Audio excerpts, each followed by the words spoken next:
So we have a couple of questions about our local utilities. DSA is involved in a campaign called Nationalize the Grid, and basically looking over your book, we can see that almost all of the public ownership models you describe call for state ownership of utilities, energy utilities, utilities in general, I would say, but often energy utilities.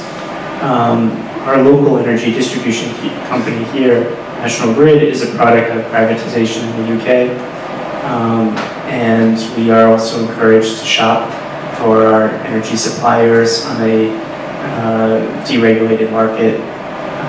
In light of trends towards privatization and marketization, what are the sort of public ownership models that best deal with the interests of those who are benefiting from the trends to privatize and marketize? Like, how do you deal with those people who are obviously getting a lot out of that trend?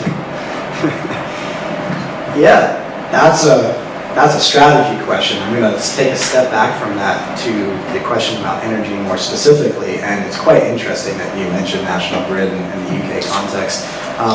The UK has a completely deregulated energy system, as does some countries in Europe as well. In the UK, they're attempting to have public ownership of electric utilities, so cities are starting to set up their own publicly owned electric utilities. However, because of the system is so deregulated and so dominated by the big 3 or 4 electricity suppliers, it's a very different system than it is in many parts of the United States. So in many parts of the United States where you don't have deregulation, you have vertically integrated monopoly electric utilities who have essentially, they have a monopoly in their certain geographic area.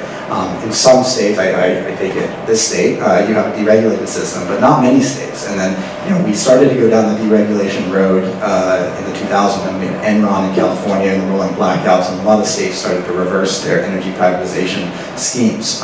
So, Virginia is a monopoly state. So it's an open question, I think, and people in the climate justice world are grappling with this as to whether or not you would want a vertically integrated system with monopolies, publicly owned monopolies, or do you want a deregulated system where people can compete? And I have a personal perspective on that based on the British experience, that the deregulated system where people can compete doesn't lead to competition, it leads to domination. And the British electricity system is actually quite perversely dominated by foreign state-owned enterprises, publicly owned enterprises, especially EDF, the French state-owned enterprise. So essentially they privatized the British energy system and then it was renationalized for France, which is quite interesting. Strategy question, expropriation without compensation.